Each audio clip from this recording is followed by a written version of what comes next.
जरूरी है। तो मैं सबसे पहले डॉक्टर आमना आपसे पूछना चाहूँगी, एज एन एजुकेशनिस्ट आपकी क्या राय है इस बारे में कि दो तरह के लोगों के कमेंट्स हैं इस पेपर पर।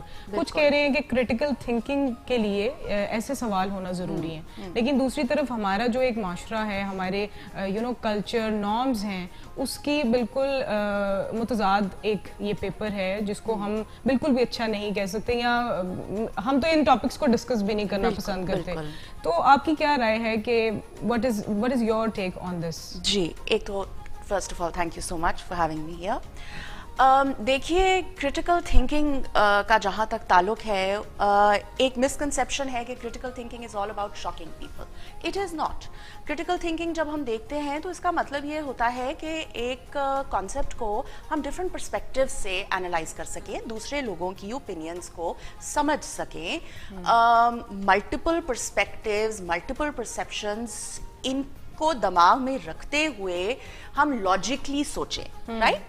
अब उसके अंदर ये जो एक इशू अब नया आया है, इसका एज सच क्रिटिकल थिंकिंग से कोई ताल्लुक नहीं है। यस, हम कंट्रोवर्शियल टॉपिक्स उठाते हैं, हर यूनिवर्सिटी में, पूरी दुनिया में कंट्रोवर्शियल टॉपिक्स उठाए जाते हैं क्रिटिकल थिंकिंग सिखाने के लिए, आर्ग्यूमेंटेशन सिखाने के लिए, मगर कंट्रोवर्शियल का मतलब इनअप्रोप्रिएट नहीं होता। और ये जो टॉपिक उठाया गया है, ये सिर्फ पाकिस्तान नहीं, ये दुनिया के मेजॉरिटी ममालिक में this is not considered appropriate.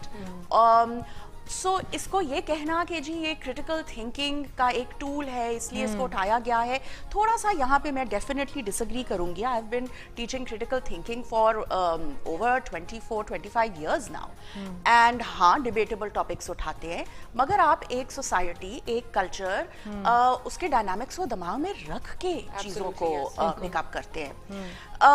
सो देखिए, सिंपल सी बात है, एक राइट टू ऑफेंड तो नहीं है ना हमारे पास, राइट?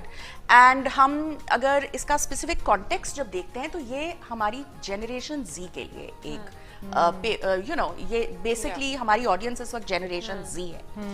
और ये जनरेशन, अगर आप इसके डायनामिक्स देखें, they are very different from हम सारे लोग जो यहाँ बैठे हैं और जो टीवी पे मेजॉरिटी इस वक्त देख रहे हैं। तो ये बहुत अवेयर लोग हैं, इनको, लेकिन साथ साथ अवेयर होने के कंफ्यूज्ड भी हैं। सबसे बड़ी बात ये कि कंफ्यूजन, बिल्कुल कंफ्यूजन है, क्योंकि हर तरफ से एक स्टिमुलस आ रहा है, तरह तरह की इंफॉर्मेशन उनके पास है, they are exposed to different cultures, they are exposed to different environments, ठीक है जी।